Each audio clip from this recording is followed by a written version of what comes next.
Muy bien. En la primera parte de la lección de esta semana nosotros vamos a darle conclusión al tema de señales discretas, viendo una colección de señales básicas. Esto va a resultar ser, en esencia, una colección de versiones discretas de señales conocidas para ustedes, como los sinusoides, exponenciales, etcétera, etcétera. Lo interesante, sin embargo, es que cuando nosotros hablemos de ciertos tipos de señales, va a salir a luz una discusión que revela algo fundamental acerca de la naturaleza de no solo las señales de tiempo discreto, sino que el procesamiento digital de señales como tal. Muy bien.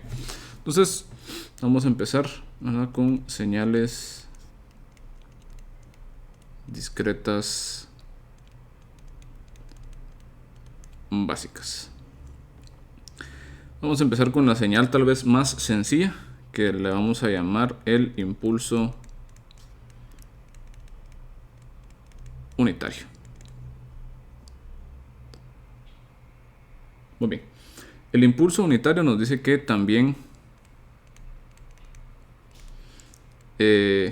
conocido como la delta de Kronecker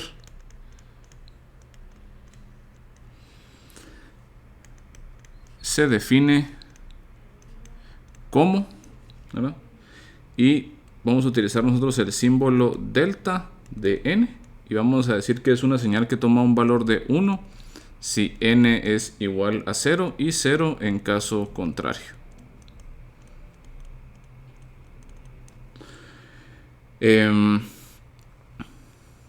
Si nosotros graficamos esta señal discreta, vemos nosotros que presenta más o menos la siguiente forma.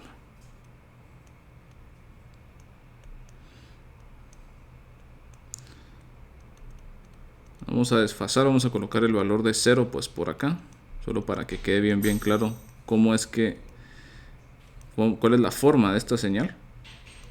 Entonces, menos 1, menos 2, menos 3, 1, 2, 3, 4, etcétera, etcétera. Y aquí tenemos el valor de 1. Bueno, entonces resulta que esta señal es una señal tal que cuando n vale exactamente igual a 0, esta señal toma un valor de 1. Y en caso contrario, esta señal toma un valor de 0.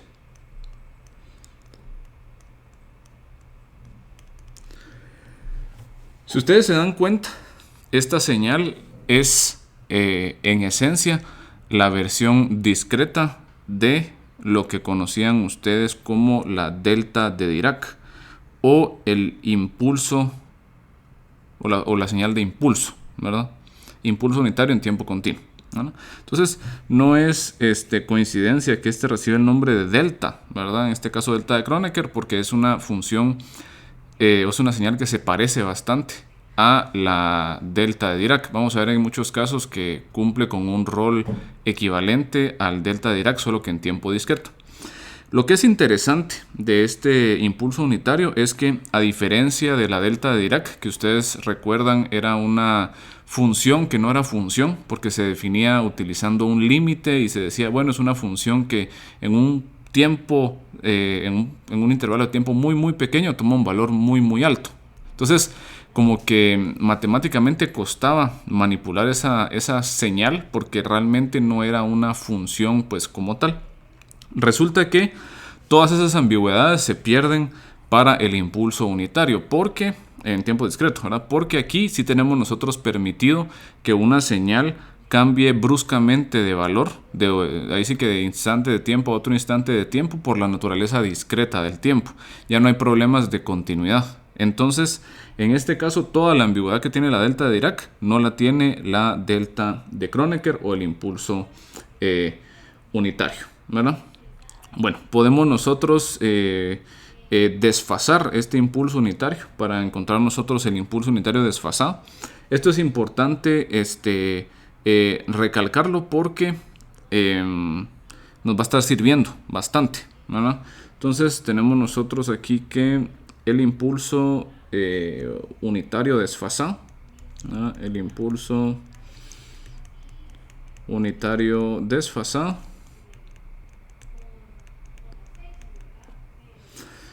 delta de n menos m, ¿verdad?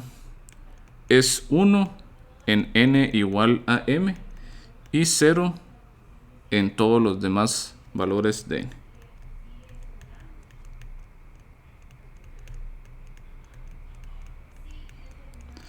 De esto entonces, por ejemplo, ¿verdad? Si nosotros fuéramos a graficar, no sé, un delta de n menos 3, viéndolo en este caso de acá, estaríamos viendo nosotros que aparece nuestro valor de 1 cabalmente cuando el argumento es igual a 0, ¿verdad? Cuando n es igual a 3, ¿verdad?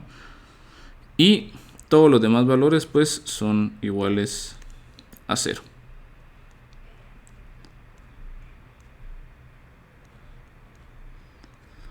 Muy bien.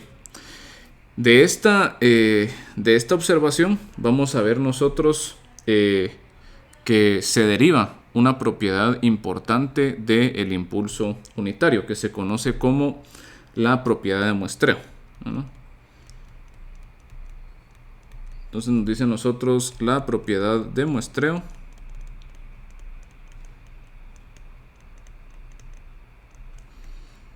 del impulso unitario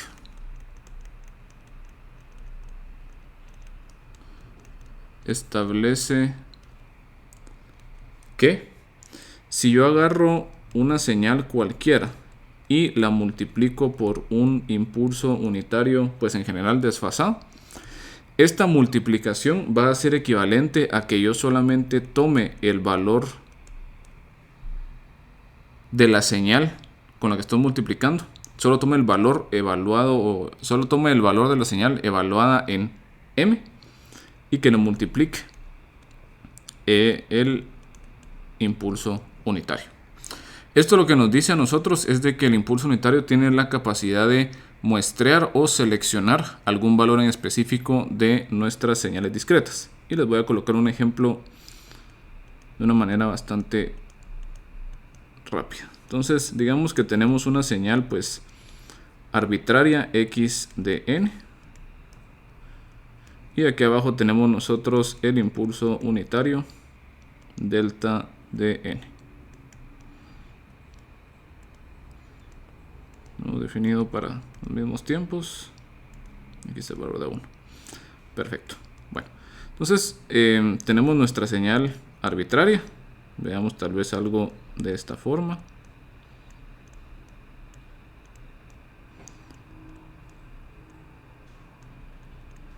Etcétera, etcétera, etcétera, etcétera. Entonces, digamos que a nosotros nos interesa poder seleccionar este valor, ¿verdad?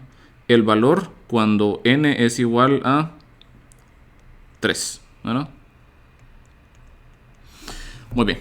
Entonces, lo que puedo hacer es que puedo agarrar y puedo multiplicar a x de n por un impulso unitario que se encuentre definido es solamente para el valor que me interesa a mí extraer de esta señal.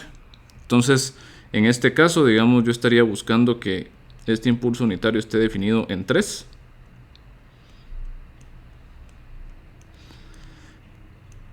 De esta forma, cuando nosotros multipliquemos ambas señales, vamos a ver que por los valores de 0 vamos a ir cancelando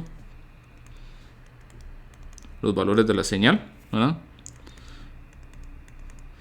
Y vamos a resaltar el único valor que nos interesa, que es el que está en n igual a 3.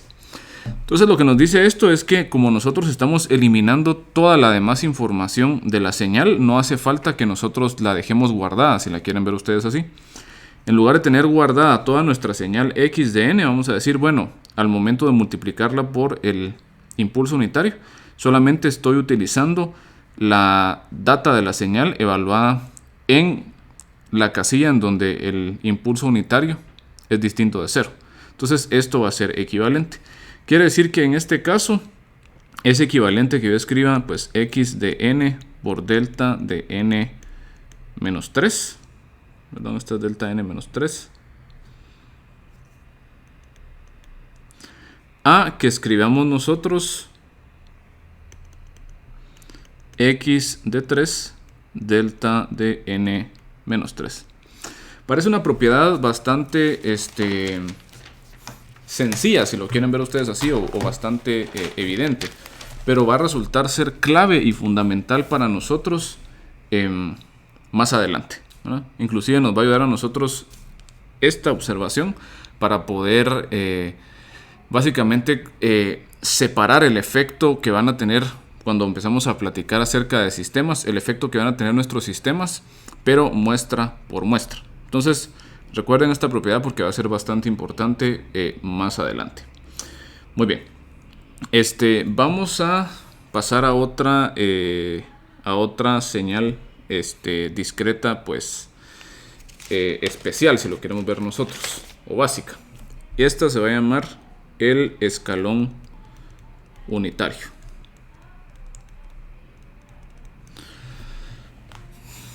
Va a ser el escalón unitario. Bueno, el escalón unitario lo vamos a definir nosotros de la siguiente forma. Entonces se define como u de n igual a 1 si n es mayor o igual a 0, o 0 si n es menor que 0. Graficando esta señal, vemos nosotros la siguiente forma. 3, 4, 5, 6, 7, 8. ¿Verdad? Entonces tenemos más 1, menos 2, y aquí el valor de 1. Muy bien. Entonces lo que nos dice a nosotros esta señal es que siempre y cuando el argumento n sea no negativo, es decir, mayor o igual a 0, la señal va a valer exactamente 1. ¿Verdad? Entonces tenemos nosotros esto de acá y se repite este comportamiento indefinidamente. Pero para valores negativos vamos a tener nosotros que la señal vale 0. ¿Verdad? Muy bien. Esta señal, si ustedes se dan cuenta, también es la versión discreta de lo que conocían ustedes como el escalón unitario, ¿verdad? O la función de Heaviside, ¿verdad? En tiempo continuo.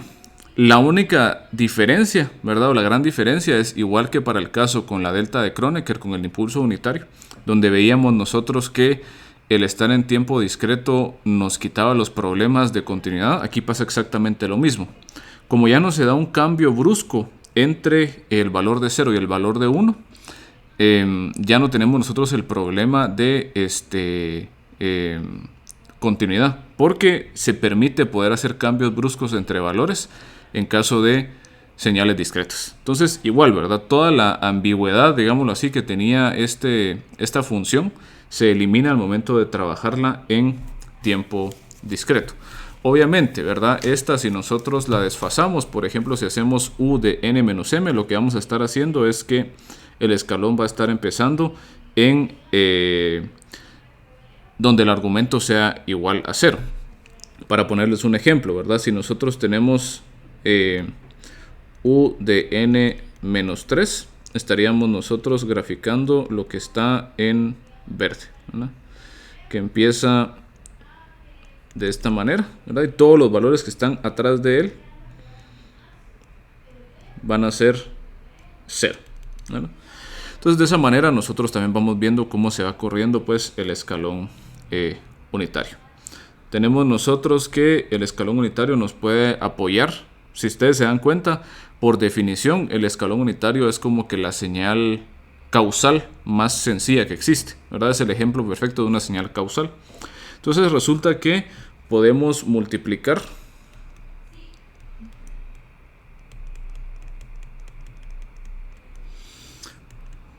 una señal x de n por el escalón unitario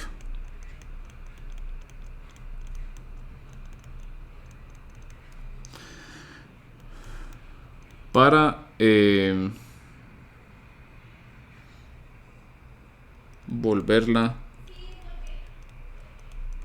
causal, ¿verdad? Dicho de otra forma, ¿verdad? Es decir, x de n por u de n es siempre causal, ¿verdad? Entonces tenemos nosotros esa ventaja con el escalón unitario. Pasemos a otra señal básica, ¿verdad? Vamos a tener nosotros la llamada exponencial real. Bueno, la exponencial real la vamos a definir nosotros definida como x de n igual a la n, ¿verdad? En donde a pertenece a los reales y es un valor mayor o igual a 0. Aquí la diferencia principal entre el mundo continuo y el mundo discreto es que las exponenciales en el mundo continuo típicamente involucran, ¿cómo se llama? La constante e, ¿verdad? Nosotros representamos una exponencial típica como e elevado a cierto exponente. En el caso de nuestros sistemas discretos, vamos a ver que por la naturaleza de la data que vamos a estar representando y por la naturaleza también de las transformaciones que vamos a estar utilizando en la data, es un poco más natural considerar una exponencial de esta forma, en donde nosotros tenemos que pues a es una constante no negativa, ¿verdad? Real, y que la estamos elevando a potencias enteras, ¿verdad? Entonces tenemos nosotros que para a mayor que 1, x de n se encoge hacia la izquierda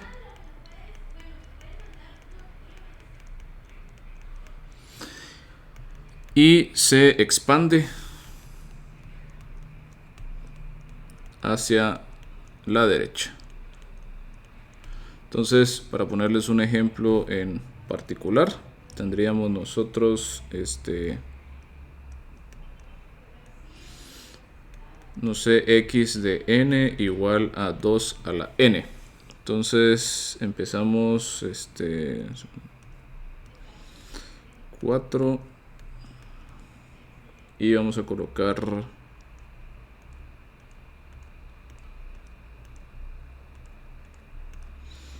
no sé, el 0 por acá, 1, 2, 3, 4, 5, menos 1, menos 2, menos 4, menos 5.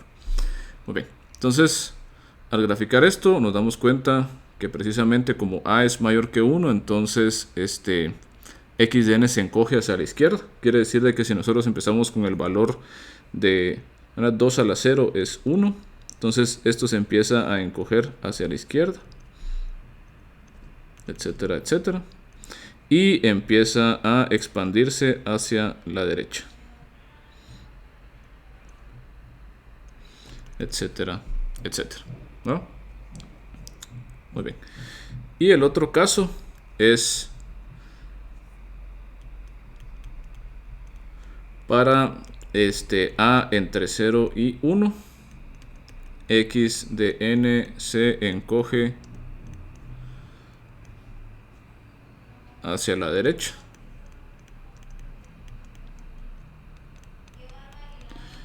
y se expande hacia la izquierda. Entonces, si vemos nosotros otro ejemplo pues similar, vamos a agarrar de acá, vamos a ver.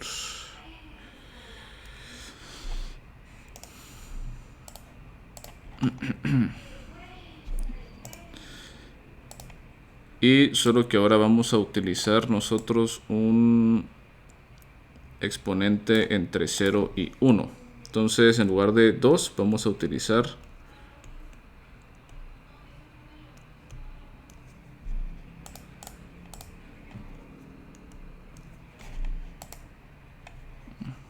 creo que no lo logré pegar bien, permítame. Vamos a eliminar esto.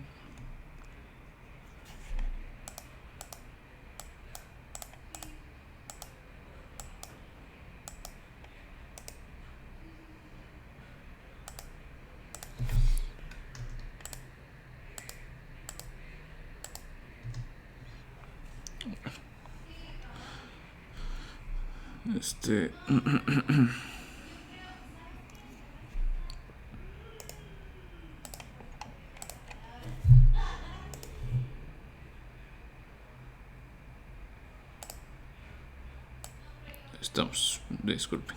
Muy bien. Entonces vamos a colocar nosotros 0.5 a la n. Entonces tenemos nosotros que se encoge hacia la derecha y se expande hacia la izquierda.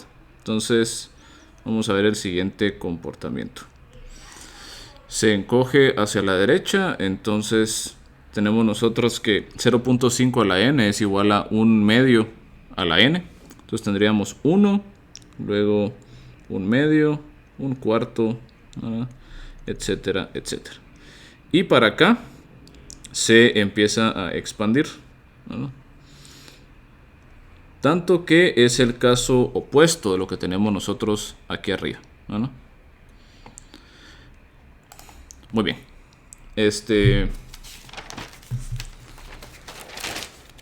Vamos a ver también nosotros otra señal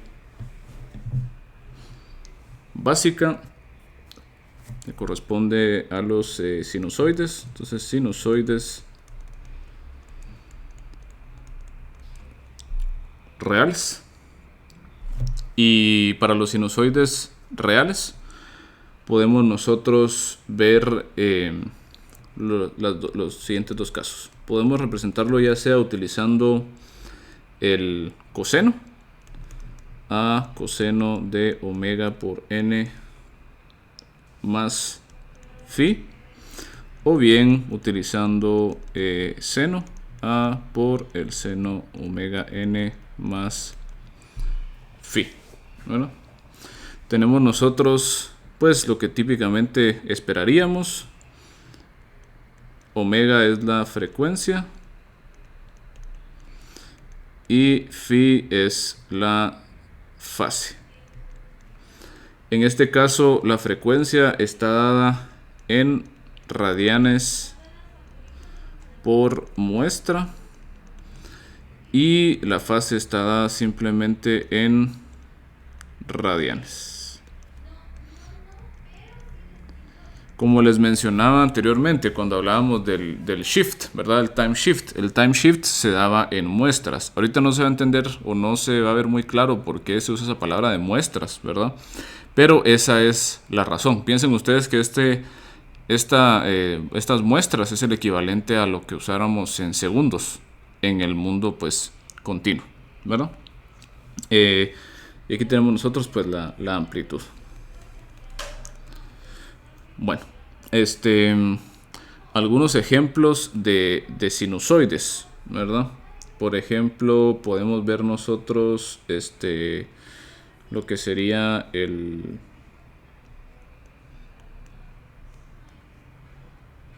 por ejemplo, coseno de omega n.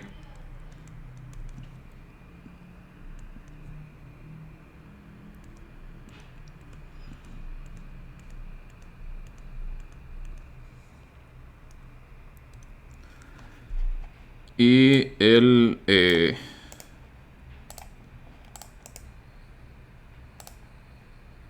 seno de omega n.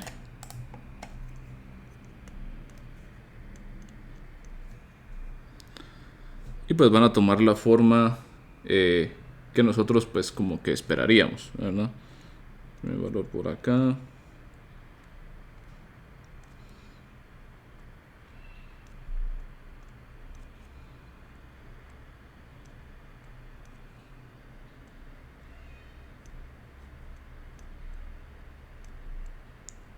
¿Verdad? Etcétera, etcétera. Y aquí pues al revés.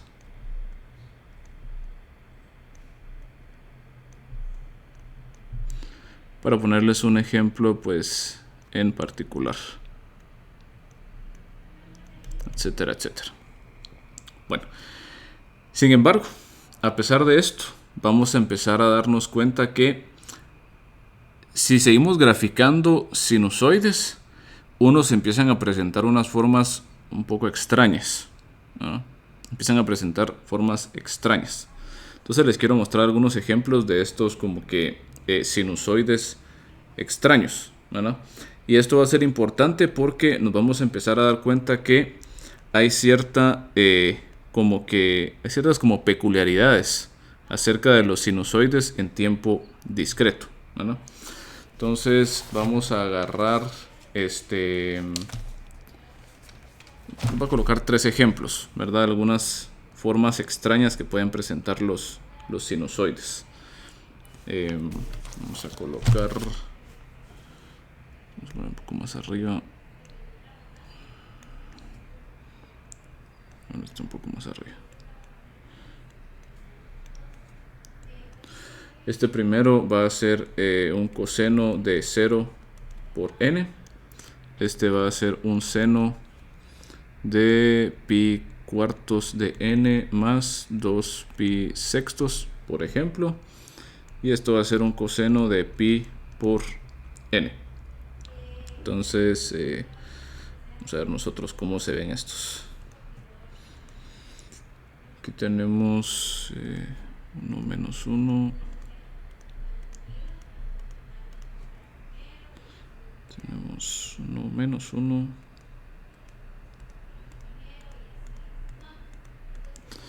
Perfecto, muy bien.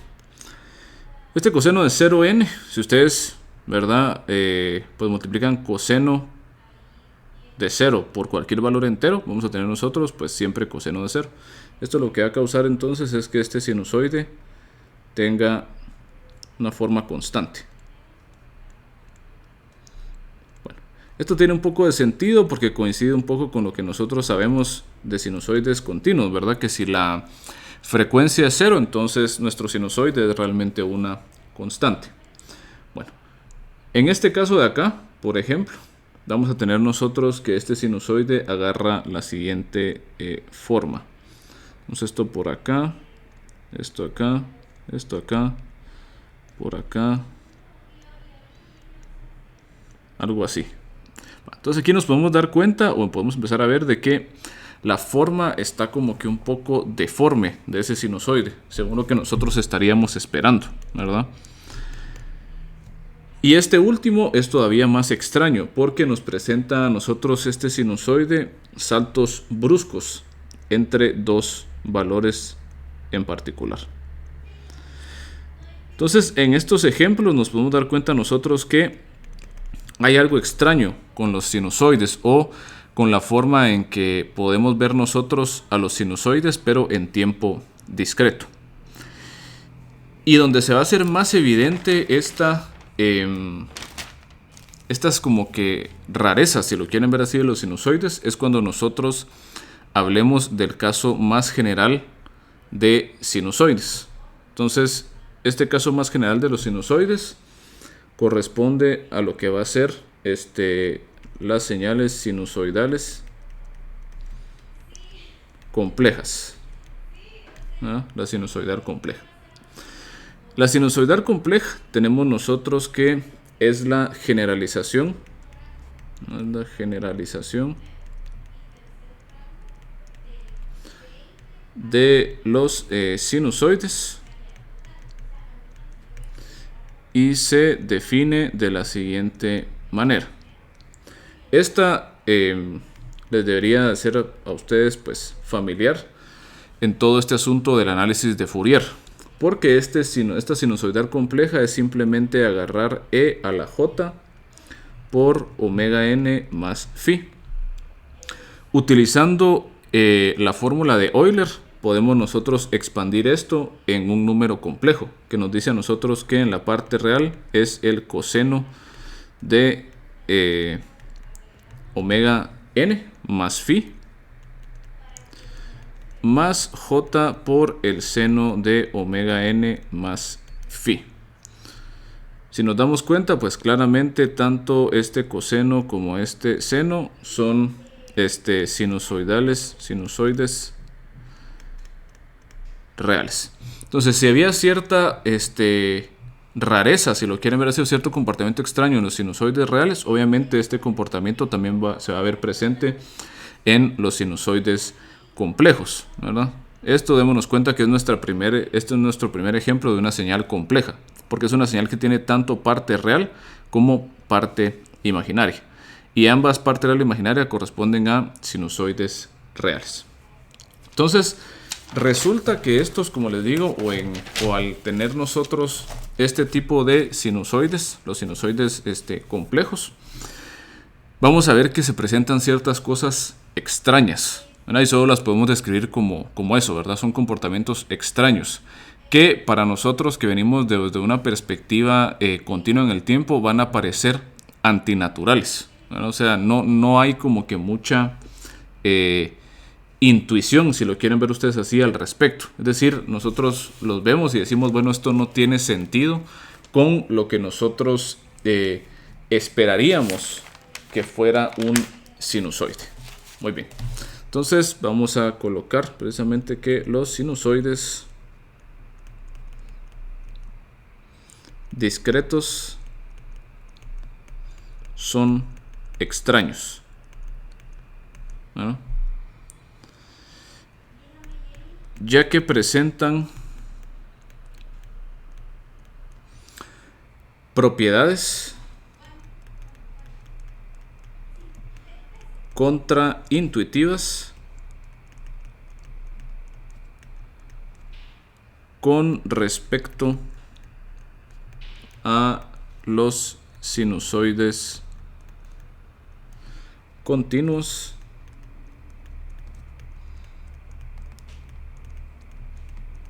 convencionales.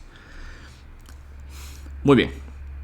Entonces vamos a empezar nosotros con esta primera propiedad, ¿no? Entonces, para entender esta propiedad, quiero que nosotros hagamos un pequeño experimento, si lo quieren llamar ustedes de esa manera, ¿no? Entonces, digamos nosotros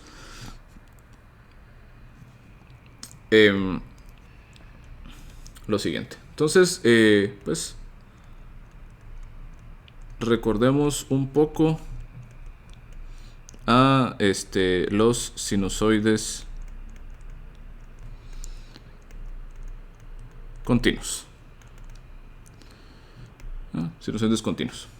Bueno, entonces para este experimento vamos a agarrar nosotros un sinusoide continuo x1 que va a ser igual a el coseno de 20 pi por t más phi.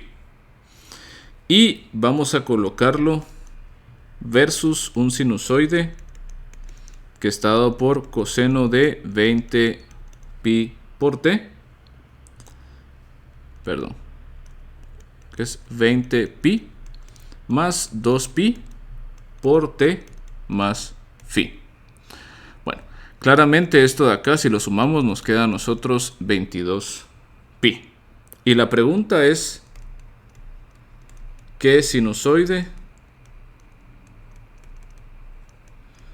oscila más rápido? O dicho de otra forma, ¿qué sinusoide o cuál sinusoide, perdón,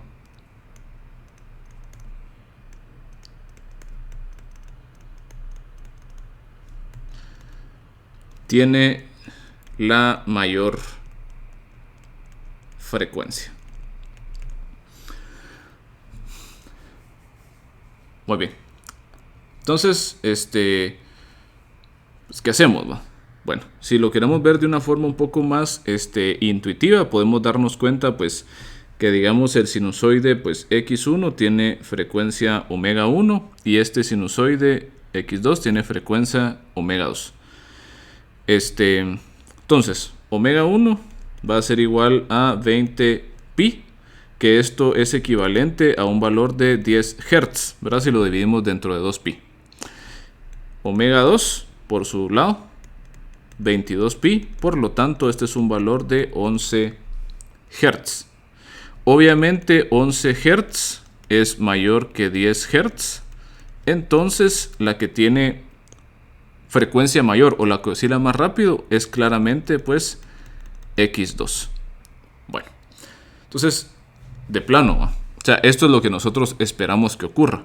O sea, si el sinusoide x2 tiene una frecuencia más alta, o sea, tiene una frecuencia de 11 Hz, va a oscilar más rápido. Y nos podemos dar cuenta que la frecuencia es mayor porque básicamente agarramos a la frecuencia 1 y le sumamos 2pi en este caso, ¿verdad? Entonces, obviamente, si yo le sumo un valor positivo a una frecuencia, pues esa frecuencia va a ser más grande, por ende el sinusoide va a oscilar más rápido. Entonces, todo esto funciona bien, ¿verdad? Es lo que nosotros esperamos que ocurra, es lo que tiene lógica. Resulta, sin embargo, que en el mundo discreto esto no va a ser tan sencillo. Entonces, veamos. Entonces, sin embargo, ¿verdad? ¿Qué ocurre en el mundo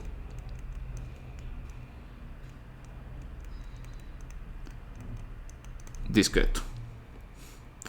Bueno, entonces consideremos nosotros de forma pues general para este experimento ya no pues simples sinusoides reales, aunque podríamos hacerlo de esa manera, ¿verdad? Pero para pues ya entrar en materia y dejar las cosas un poco más generales, sinusoides complejos.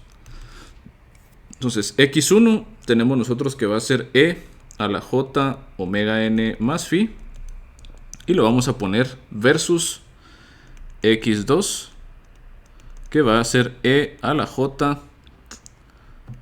omega más 2pi por n más phi.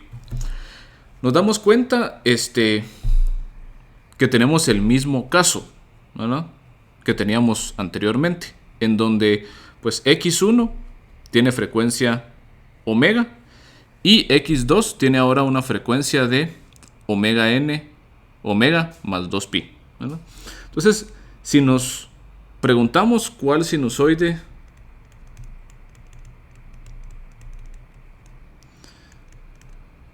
tiene la mayor frecuencia, pues nos damos cuenta igual, ¿verdad?, que pues omega 2 es igual a omega más, bueno, perdón, sí, digamos omega 2 es igual a omega más 2pi, y esto es mayor que omega, por ende x2 de n oscila más rápido, ¿verdad?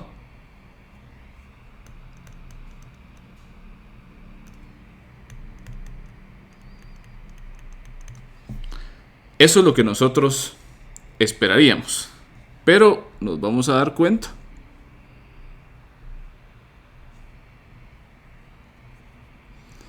que desafortunadamente este no es el caso.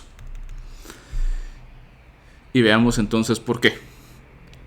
Si yo agarro x2 de n, que es e a la j de omega más 2pi por n más phi, y lo vamos a nosotros a descomponer, bueno, tendríamos e a la j de omega n más 2pi por n más phi. Como yo sé que estamos sumando valores a una exponencial, es equivalente a que los estemos multiplicando. Ahora, esto quiere decir entonces que x2 de n es equivalente a e a la j omega n más phi por e a la j 2pi por n. Nos damos cuenta que esto de aquí es simplemente nuestra x1 que teníamos originalmente, ¿verdad? Es simplemente pues x1. Y tenemos nosotros esta cantidad e a la j 2πn. Veamos qué es esto. Si usamos la fórmula de Euler, tenemos nosotros que esto es equivalente e a la j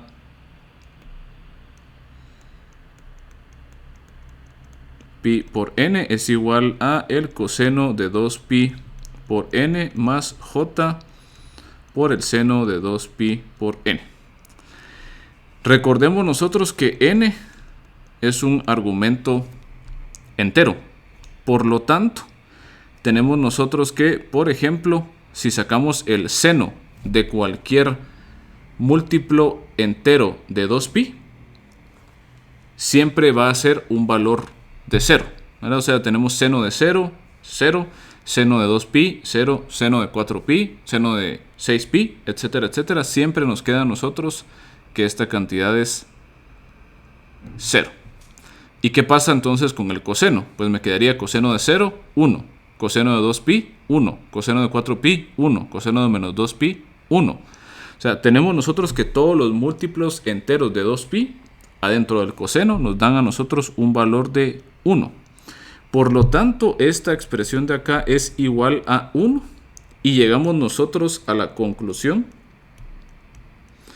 que x2 es igual a x1. Y aquí empezamos a ver nosotros esas cosas extrañas de nuestros sinusoides, ¿verdad? Muy bien. Entonces, lo que nos dice esto es que a pesar que x1 y x2 tienen distintas frecuencias, estas resultan siendo idénticas, ¿no? Este fenómeno se conoce como aliasing, por lo que se dice que x1 y x2 son aliases, ¿verdad? Y se cumple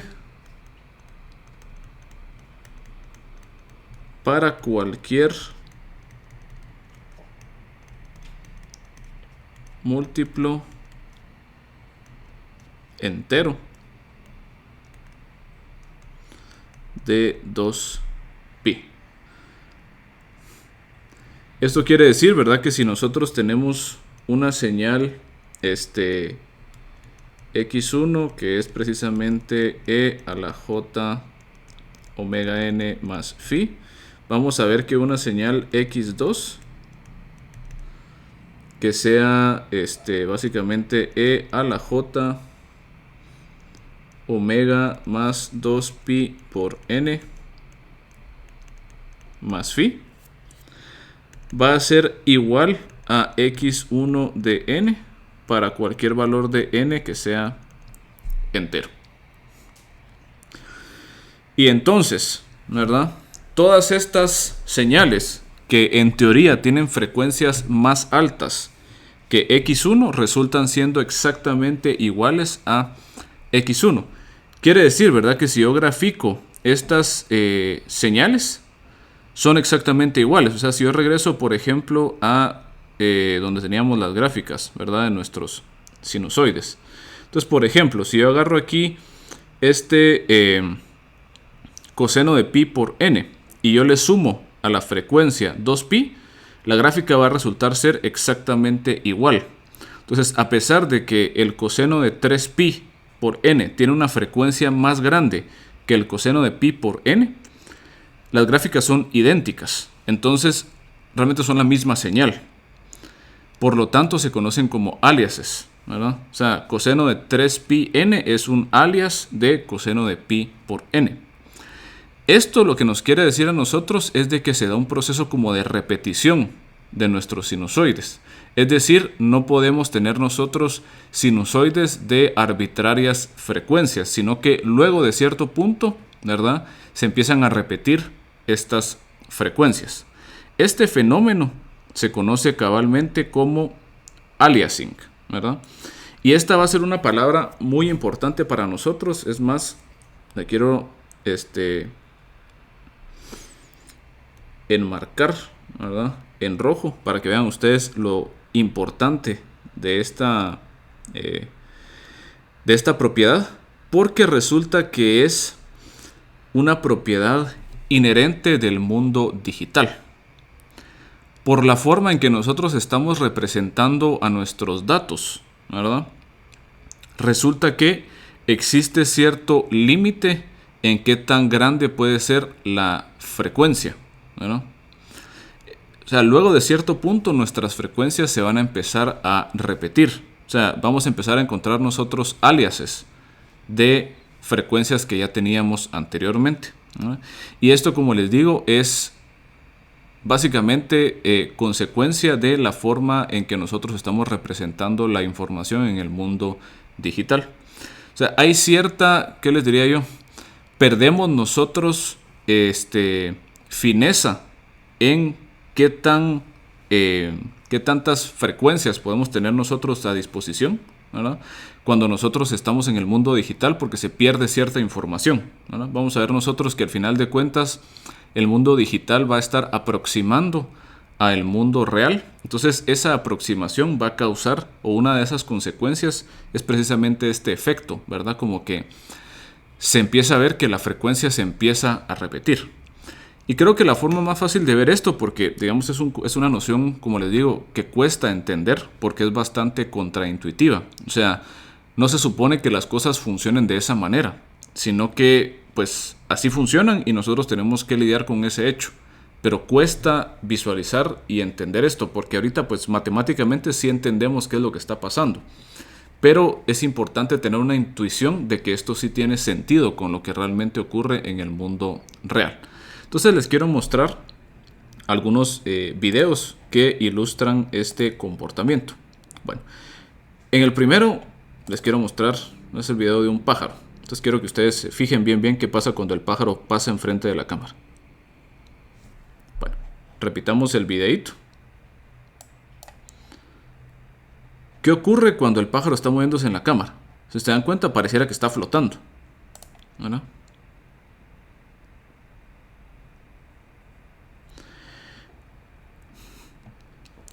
¿Qué está pasando? Bueno, la pregunta es, ¿será que si nosotros hubiéramos estado precisamente, por ejemplo, allá a la par del carro y hubiéramos estado viendo al pájaro, ¿será que el pájaro realmente estaba flotando? ¿O será que ese efecto o ese artefacto de que parezca que está flotando se da a consecuencia de que nosotros lo filmamos en video? Bueno, obviamente, ¿verdad? Si ustedes van y ven, o sea, y estuvieran viendo ahí al pájaro, se dan cuenta de que el pajarito va a estar moviendo las alas, ¿verdad? Porque obviamente no tiene sentido de que esté flotando, ¿verdad?, que esté suspendido completamente en el aire. Sin embargo, resulta que para este caso particular, la frecuencia de aleteo del pájaro cabalmente coincidió con la frecuencia de captura, ¿verdad? Como que con los frames por segundo que captura la cámara que tomó el video del pájaro.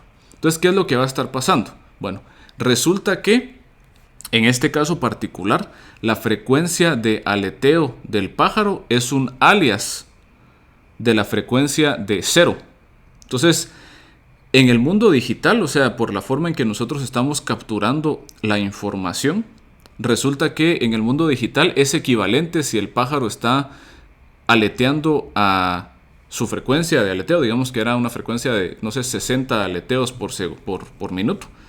Entonces resulta que como es un alias de la frecuencia de cero, entonces parece que el pájaro no está aleteando, porque la forma en que nosotros estamos representando nuestra data en el mundo digital nos pone cierto límite en qué tantas frecuencias podemos nosotros utilizar.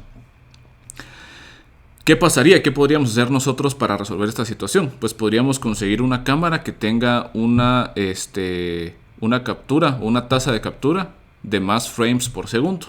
De esta manera, digamos que la cámara va a ser más rápida que los cambios de aleteo del pájaro. Entonces, básicamente aquí empezamos a discutir también acerca de la rapidez de la captura. O sea, si tenemos una cámara que es suficientemente rápida, logramos ver los movimientos de las alas del pájaro. Si la cámara es lenta, lo que ocurre es que hay una como sincronización, en el sentido de que la cámara es tan lenta que el pájaro hizo su aleteo, pero la cámara no se dio cuenta que ocurrió. Entonces da la impresión de que el pájaro no se está, o sea, que el pajarito no está aleteando realmente cuando sí lo está haciendo. Entonces es una como que es un desperfecto que surge al momento de nosotros aproximar lo que está pasando en vida real, en el mundo continuo, mediante formas digitales. Otra cosa importante a notar es que si ustedes se dan cuenta, este fenómeno de aliasing está como que acoplado con cuál es la tasa de captura de nuestro dispositivo. Es decir, si nosotros quisiéramos corregir este error, lo que tendríamos que hacer es conseguir una cámara que tenga una tasa de captura de más frames por segundo. Entonces hay una como que acople bien interesante entre cuáles son las frecuencias que podemos capturar versus qué tan rápido es el medio en donde estamos haciendo nosotros la captura digital del mundo real. Y va a ser un concepto al que nosotros regresemos, porque va a ser relevante tanto para cuando hagamos análisis de Fourier hasta cuando nosotros ya empecemos a justificar el procesamiento de señales, en el sentido de que cómo es posible que podamos nosotros utilizar, por ejemplo, un microcontrolador, que es un sistema discreto para procesar data continua del mundo real. Bueno, les quiero mostrar otro par de videitos interesantes. Tenemos el video también de un helicóptero, en donde cabalmente lo mismo, ¿verdad? Como que la tasa de captura de la cámara coincide con la tasa del giro de las aspas del helicóptero. Y pareciera entonces que el helicóptero se está levantando sin moverse. Entonces, igual, ¿verdad? Si nosotros estuviéramos presentes en esa situación, obviamente el helicóptero, las aspas se van a estar moviendo. Entonces, este efecto visual, este artefacto de que pareciera que no se están moviendo las aspas, es precisamente resultado de la forma en que estamos capturando. Y es más, digamos, aquí lo estamos viendo nosotros de una forma estática, pero el efecto completo es más extraño porque y ese efecto se conoce como el efecto de la rueda de tren, de wagon wheel effect, ¿verdad? Porque inclusive si ustedes ven películas pues más antiguas, ¿verdad? Que utilizan, por ejemplo, 24 cuadros por segundo, ustedes pueden darse cuenta que si hacen la captura de una rueda de un automóvil, primero cuando empieza a acelerar la rueda está girando en la dirección correcta, luego empieza a desacelerar, ¿verdad? Se mantiene estática y luego empieza a girar al contrario. Entonces es una cosa extraña porque uno dice, bueno, en la vida real no pasa eso, sino que está pasando porque yo lo estoy visualizando en un video. Entonces aquí se muestra esto, ¿verdad? Tiene ahí, colocan a girar, ¿verdad?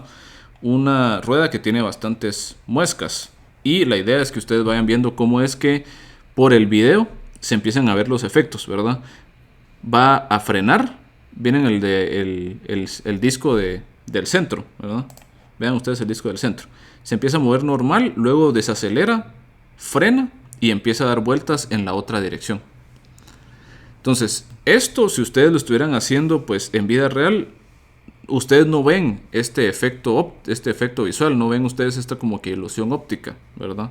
O de la forma que lo estamos viendo. Sino que en el mundo real lo vemos nosotros como se esperaría. Y es hasta que capturamos el movimiento de este disco utilizando una cámara que se puede apreciar este efecto. Entonces, ese efecto es el que nosotros conocemos, ¿verdad? Como aliasing, ¿verdad? El aliasing nos dice a nosotros entonces varias cosas, ¿verdad? Y vamos a estar nosotros como que regresando a él constantemente. Lo primero que nos dice es que en el mundo digital tenemos cierto límite de cuántas frecuencias podemos estar utilizando, ¿verdad? Este límite resulta de la forma en que nosotros capturamos la información de manera digital. Como hay cierta aproximación del mundo digital al mundo real, ¿verdad? Tenemos nosotros que esa pérdida de información nos genera estos artefactos, en donde tenemos un tope en cuál es la frecuencia máxima que podemos representar digitalmente. Y la segunda es que hay cierto acople entre qué tan rápido es para tomar muestras, si lo quieren ver así, o qué tan rápido es para capturar nuestro medio de captura digital, ¿verdad? Hay una dependencia en qué tan rápido es el medio de captura digital con la frecuencia máxima que nosotros podemos representar en nuestros sinusoides. Entonces ese es el concepto de aliasing, ¿verdad? Muy bien.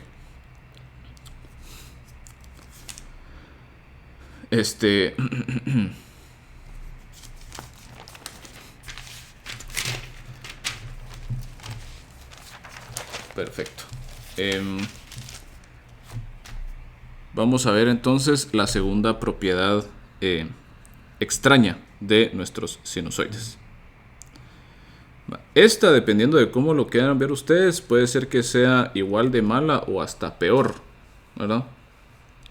Bueno, y nos dice a nosotros lo siguiente. Vamos a regresar de nuevo, ¿verdad?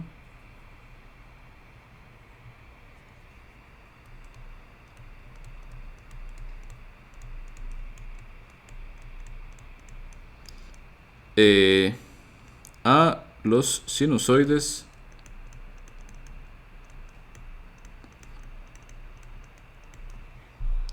continuos, ¿no? Hacemos nosotros a los sinusoides continuos. Y tenemos nosotros hagamos dos preguntas, ¿verdad? Pregunta 1.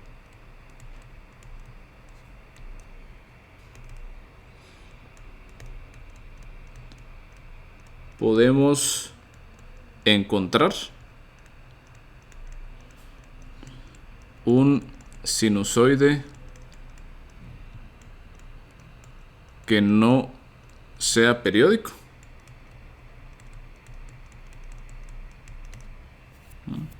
Podemos encontrar un sinusoide que no sea periódico. Pues tratemos de encontrarlo, ¿no? Tratemos de encontrar nosotros un sinusoide que no sea periódico. Entonces graficamos acá x de t y t. Grafiquemos nosotros algunos sinusoides. Tenemos, no sé, tal vez un coseno.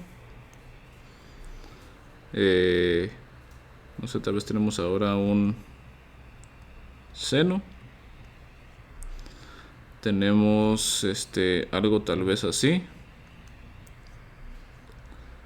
Algo un poco más estrecho. Este sí no me quedó muy bien. Muy bien. Y la pregunta es, ¿será que nosotros podemos encontrar un sinusoide? Obviamente de la forma pues estándar, ¿verdad? Que sea coseno de omega por t o bien seno de omega por t. Que no sea periódico. Pues la verdad que no, ¿verdad? Porque si nos damos cuenta, una de las características fundamentales de los sinusoides, y para lo que siempre los usan, es para periodicidad, ¿verdad? Ustedes dicen, bueno, una señal periódica es la que cumple tal y tal y tal y tal. Un ejemplo de este tipo de señal, una señal sinusoidal. ¿Por qué es periódica? Porque estos surgen de círculos, ¿verdad? Nos movemos en el círculo, generamos sinusoides. Entonces, como que toda la base, digámoslo así, de los sinusoides es del hecho de que son periódicos, ¿verdad? Porque al ser circulares se repite el comportamiento.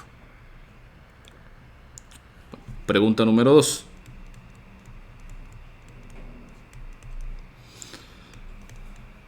¿Cuántos sinusoides periódicos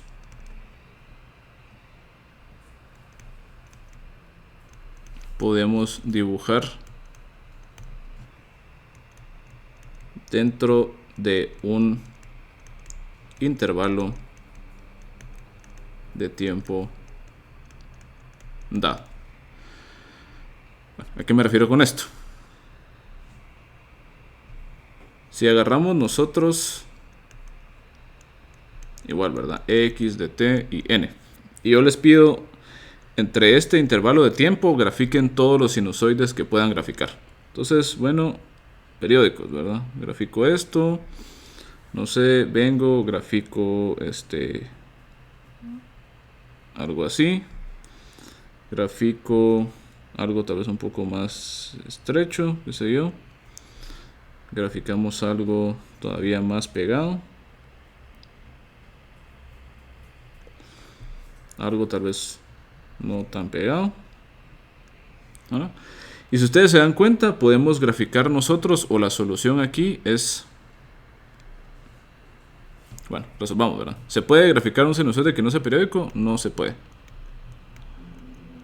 ¿Cuántos sinusoides periódicos podemos graficar en ese intervalo? Infinitos.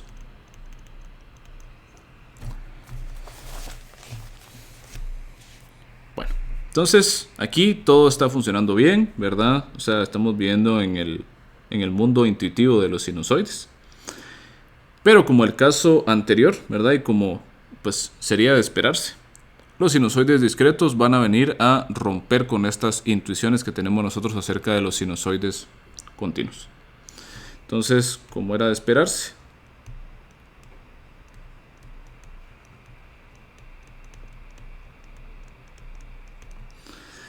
este no es el caso para los sinusoides discretos.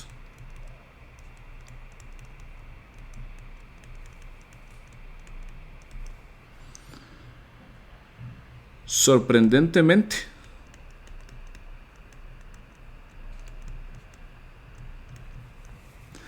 y esto es como que de veras, o sea, sorprendentemente, ¿verdad? La periodicidad en los sinusoides discretos es la excepción en lugar de la norma.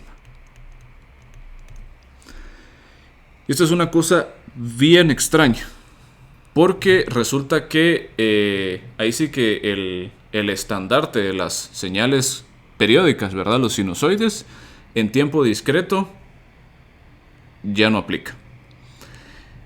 Y está relacionado un poco también por las mismas cuestiones que generaron el aliasing, ¿verdad? Pero esto es algo así bien contundente, ¿verdad? Porque nosotros tenemos bien claro que cuando pensamos en una señal periódica, rápido sinusoides. Pero para el caso discreto, o sea, sí van a haber sinusoides periódicos, pero van a ser la excepción en lugar de la norma. Entonces, resulta que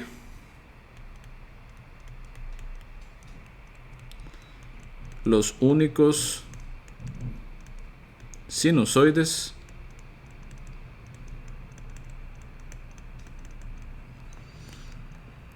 periódicos son aquellos que presentan frecuencias armónicas dadas por omega igual a 2pi por k sobre n, con k que pertenece a los enteros y n que pertenece también a los enteros, y en este caso este es el periodo. Son los únicos, ¿verdad?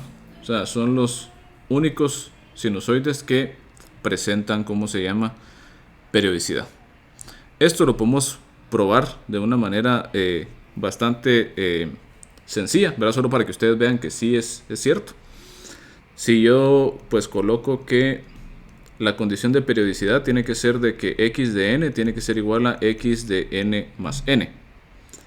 Muy bien, entonces si nosotros definimos que x de n es igual a e a la j omega n más phi, veamos que es x de n más n. Bueno, pues sería e a la j de omega de n más n, ¿verdad?, más phi. Esto lo podemos nosotros separar. E a la j omega n más phi multiplicado por e a la j omega n mayúscula. Si se cumple que esta frecuencia es una frecuencia armónica, entonces tendríamos nosotros que e a la j omega n más phi multiplica a e a la j, sustituimos la fórmula, 2pi por k sobre n, que multiplica a n, cancelamos n con n, y esto nos quedaría a nosotros e a la j omega n más phi por e a la j de 2pi por k. Que si ustedes se acuerdan, este era el mismo caso que teníamos para el aliasing, y sabemos que esto pues es igual a 1. Por ende, x de n más n es e a la j omega n más phi, que es x de n. Se puede mostrar de una forma bien fácil, ¿verdad? Que solamente si se cumple con que tengan una frecuencia armónica, es periódico, ¿no? Entonces, como les digo, esta es una cosa como que bastante contraintuitiva, ¿verdad? Es una cosa como que bastante contraintuitiva. Porque las señales que típicamente eran pues periódicas, resulta que ahora son señales que rara vez son periódicas. Muy bien. Vamos a ver que va a ser posible como que combinar estas dos propiedades, ¿verdad? El hecho del el aliasing y la no periodicidad, para concluir un par de cosas bastante contundentes acerca de los sinusoides complejos, ¿verdad? Y voy a establecer cuáles son estas conclusiones y luego vamos a entender por qué es que el aliasing y la periodicidad nos hacen a nosotros concluir esto. Bueno, entonces nos dice a nosotros que al combinar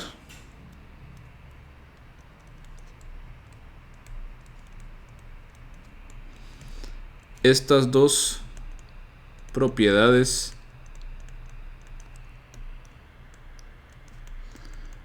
extrañas, podemos concluir lo siguiente acerca de los sinusoides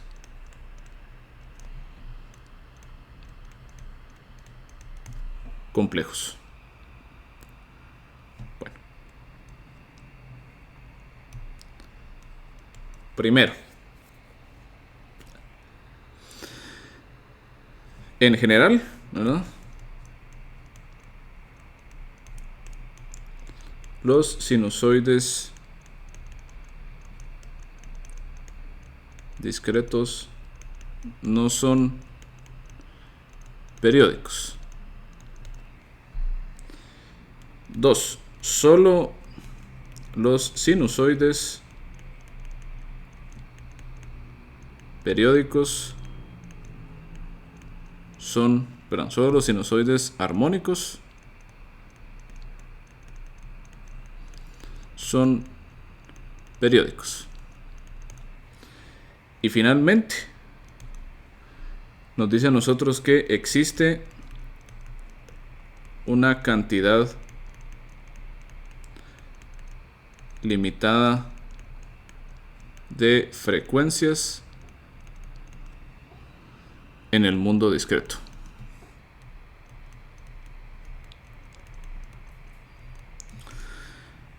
Esto lo podemos decir también como que se da un wrap around en frecuencias cada 2pi radianes por muestra.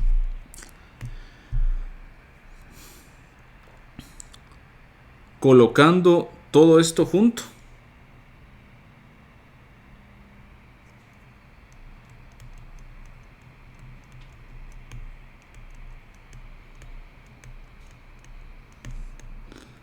tenemos lo siguiente. Esto lo vamos a copiar en otro color para hacerlo contundente. En el intervalo 0 menor a n menor o igual a n menos 1, solo existen n sinusoides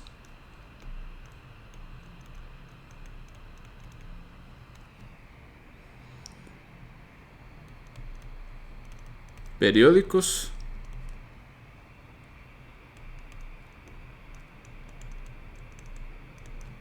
únicos.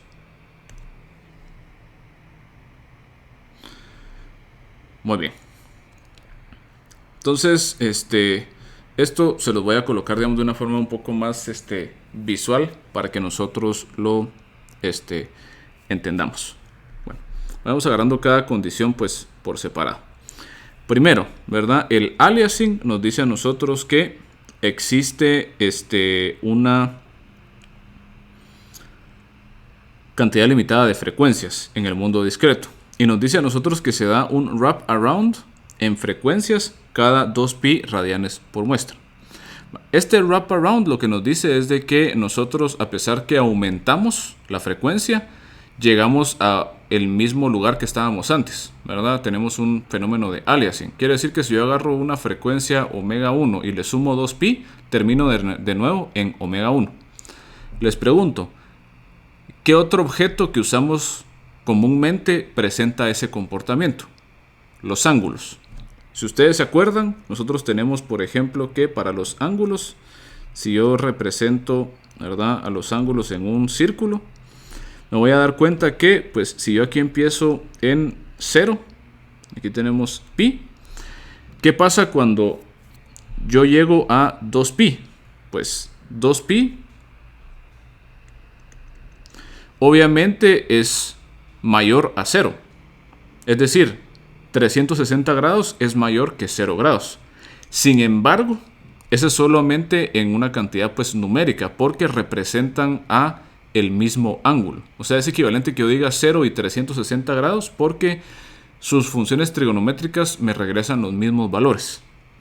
Esto está ocurriendo entonces, ¿verdad?, con nuestras frecuencias digitales. Porque, ¿verdad?, yo empiezo a incrementar la frecuencia, y luego cuando llego otra vez, ¿verdad?, a un factor de 2pi arriba de la frecuencia con la que inicié, llego otra vez a la frecuencia inicial, ¿verdad? Entonces, lo que nos dice a nosotros el aliasing al final de cuentas es que nuestra frecuencia se comporta como un ángulo, ¿verdad? Entonces, el aliasing nos dice a nosotros que la frecuencia digital se comporta como un ángulo. Muy bien. Ahora entonces aquí tenemos, por ejemplo, pues, pi medios, 3 pi medios, para ponerles un ejemplo en particular, ¿verdad? Vamos a decir nosotros, ¿verdad?, por definición, que ahora vamos a identificar a las bajas frecuencias más o menos por esta región, ¿verdad?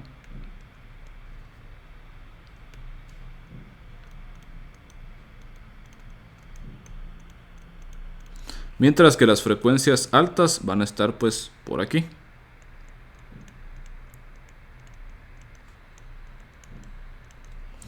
Esto quiere decir que cabal, o sea, nos da a nosotros ese como que fenómeno que estábamos viendo, ¿verdad? De que tenemos nosotros que al momento que nos empezamos a acercar a 0, como que empezamos a ver que hay una disminución en la frecuencia, ¿verdad? Ese efecto del wagon wheel effect, ¿verdad? Inclusive, por eso nos damos cuenta que si nosotros graficamos, ¿se acuerdan ustedes que graficamos el coseno de pi por n?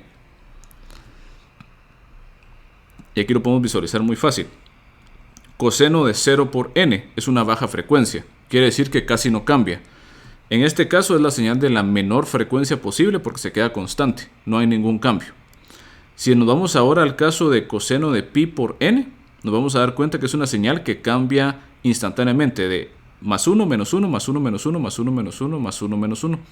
Es el sinusoide que más rápido cambia y ocurre cabalmente en la frecuencia de pi. Entonces tenemos una como que redefinición de qué son frecuencias altas y qué son frecuencias bajas ahora, ¿verdad? Porque antes, obviamente, mientras más grande fuera una frecuencia, más rápido oscilaba, ¿verdad? Nuestra señal. Pero ahora nos damos cuenta que luego de cierto punto, si incrementamos más la frecuencia, la señal empieza a disminuir su cantidad de oscilaciones, ¿verdad? Como que aquí hay un incremento de frecuencia y luego un decremento de frecuencia, ¿verdad? Entonces ahí nos da ese artefacto como que extraño, como del aliasing. Muy bien. Entonces, igual, ¿verdad? Nosotros decimos, bueno, esta es ahora mi frecuencia discreta. Entonces yo podría decir, bueno, aquí tengo pues todas las frecuencias discretas pues que existen. El aliasing como tal solo me está diciendo de que hay un efecto de wrap around, ¿verdad? En mis frecuencias digitales. Ahora combinemos esta noción, ¿verdad? De que la frecuencia digital se comporta como un ángulo. Esto quiere decir inclusive que pues en el mundo digital nosotros vamos a estar considerando, por ejemplo, intervalos de frecuencia, ya sea menos pi, omega, hasta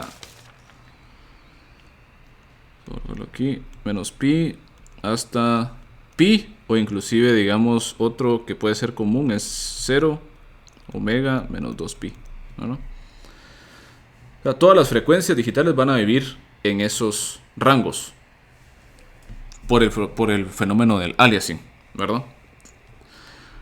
Bueno, y colocando a esto del aliasing junto con la falta de periodicidad, nos va a decir a nosotros lo siguiente. Bueno, el aliasing me dice a mí, ¿verdad?, que la frecuencia se comporta como un ángulo. Entonces tenemos nosotros el comportamiento circular, ¿verdad?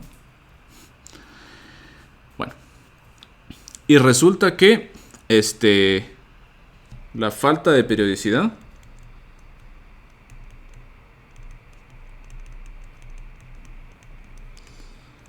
nos da los únicos sinusoides periódicos que existen. Muy bien. La falta de periodicidad nos da a nosotros los únicos sinusoides periódicos que existen. Entonces, lo que nos dice a nosotros esta falta de periodicidad es de que solo ciertos sinusoides van a ser periódicos. Bueno, vamos a ver que esos sinusoides periódicos son aquellos que cumplen con que su frecuencia es una frecuencia armónica, ¿verdad? Que tiene frecuencia omega igual a 2pi por k sobre n. Muy bien.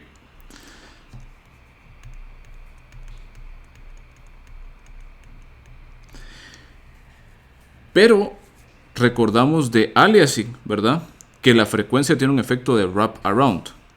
Entonces, si yo defino estos sinusoides periódicos, me doy cuenta que luego de cierta frecuencia, estos sinusoides periódicos se van a empezar a repetir. Ahora vamos a empezar a presentar aliases de estos mismos sinusoides. Por esta razón vamos a ver nosotros que va a existir solo un número finito de sinusoides periódicos únicos adentro de cierto intervalo de tiempo discreto. Y aquí lo que tenemos que entender un poco es pues qué es lo que está pasando pues con esta cuestión. Bueno, entonces para este ejemplo en particular vamos a agarrar nosotros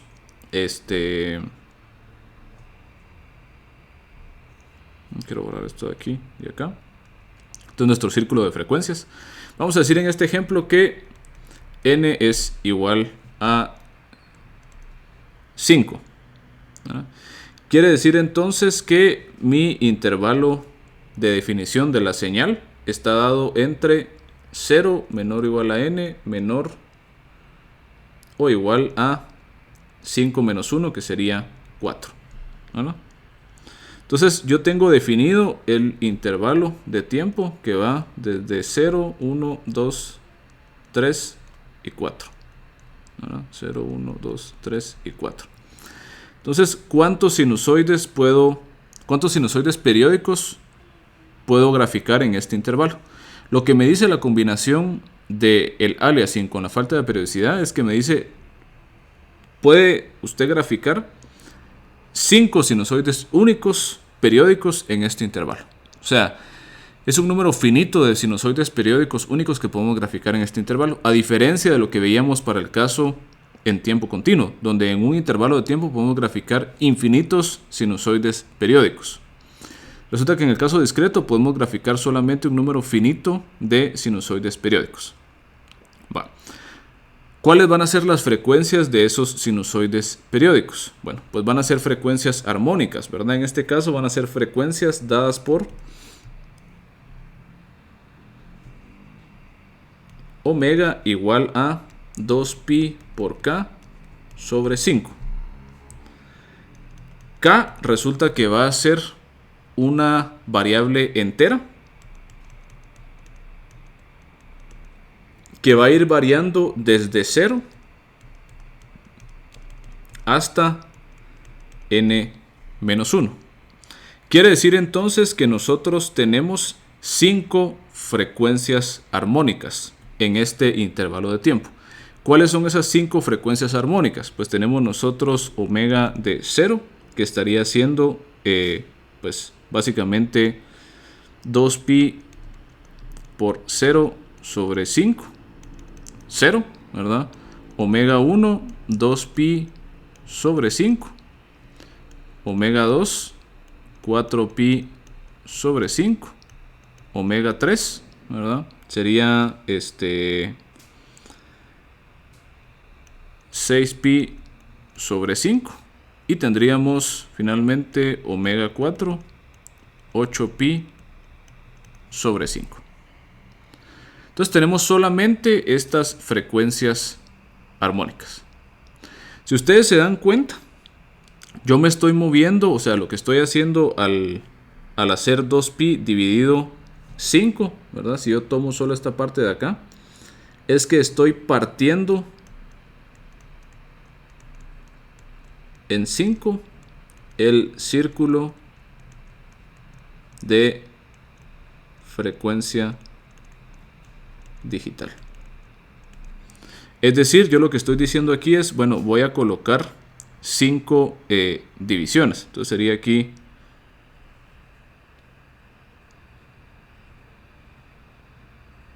una división. Y aquí vamos a ver, tal vez nos va a quedar un poco más fácil.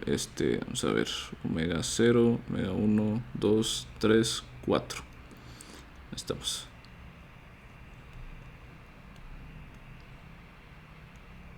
Cero, 1, 2, 3, 4, 5. No, aquí lo tengo. Tenerlo pues por acá. Por acá. Por acá. Por acá y por acá. Ahí estamos.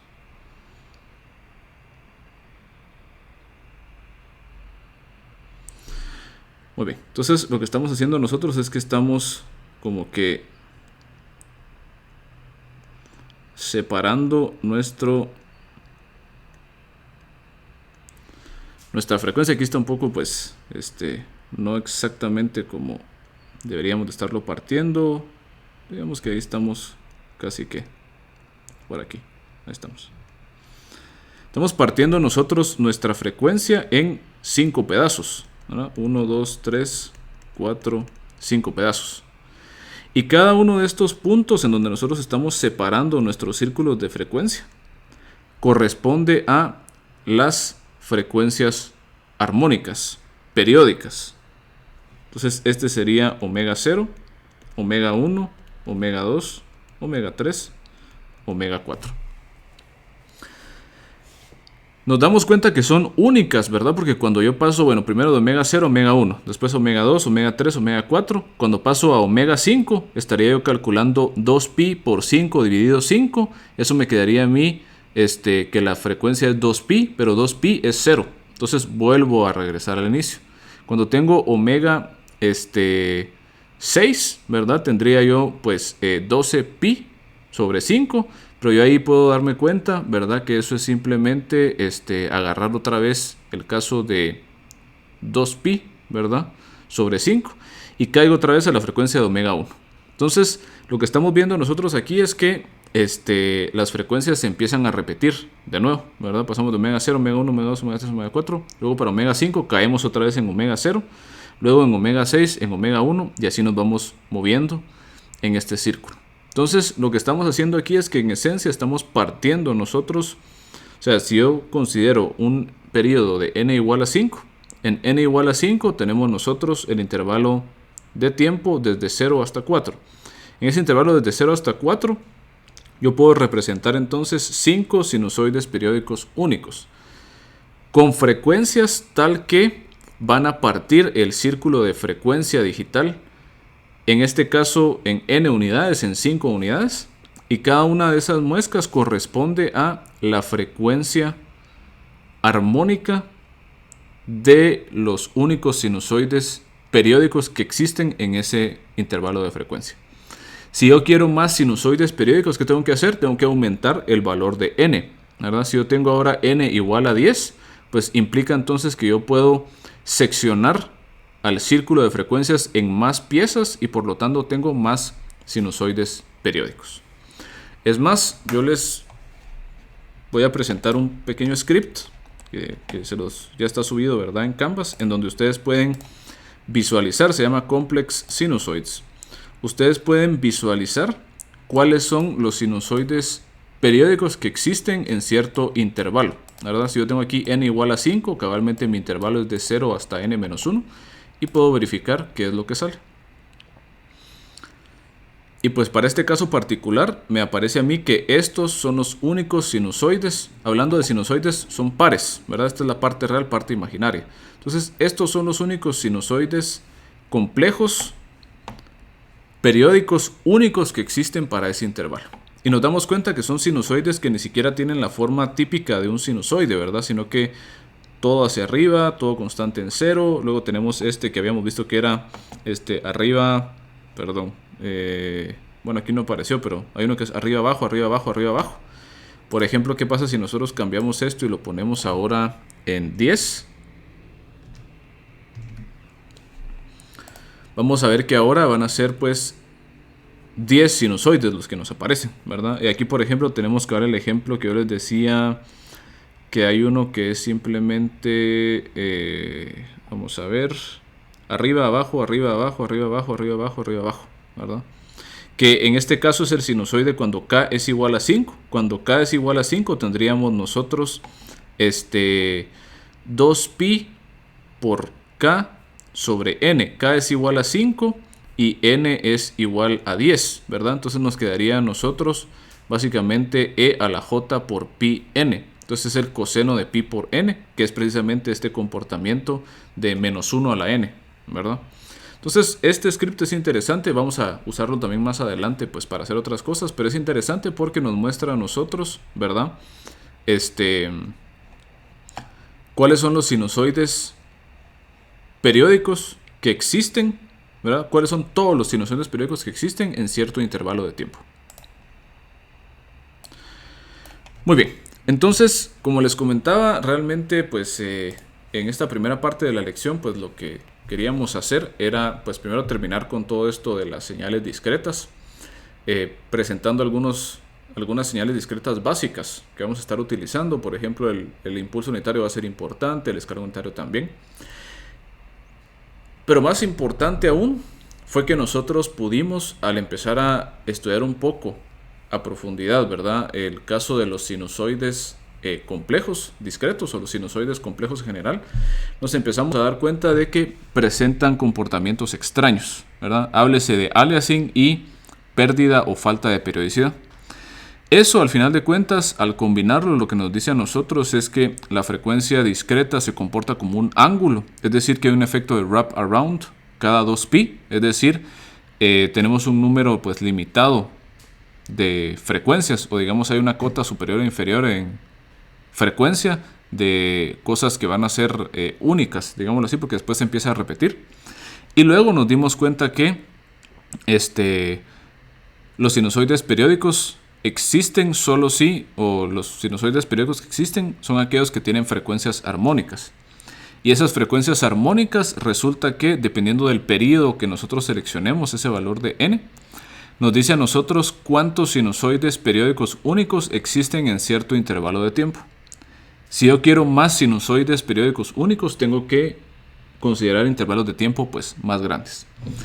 Esto va a ser clave, que ustedes lo tengan presente y que ustedes lo recuerden cuando nosotros empecemos a hablar acerca de análisis de Fourier, porque toda la base del análisis de Fourier en tiempo discreto se basa,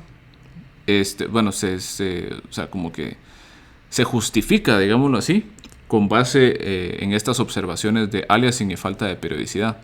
Es más, vamos a ver nosotros que la razón de que se pueda implementar análisis de Fourier en forma numérica o computacional es precisamente por esta misma razón, ¿verdad? Por estas mismas como que anomalías que presentan los sinusoides discretos.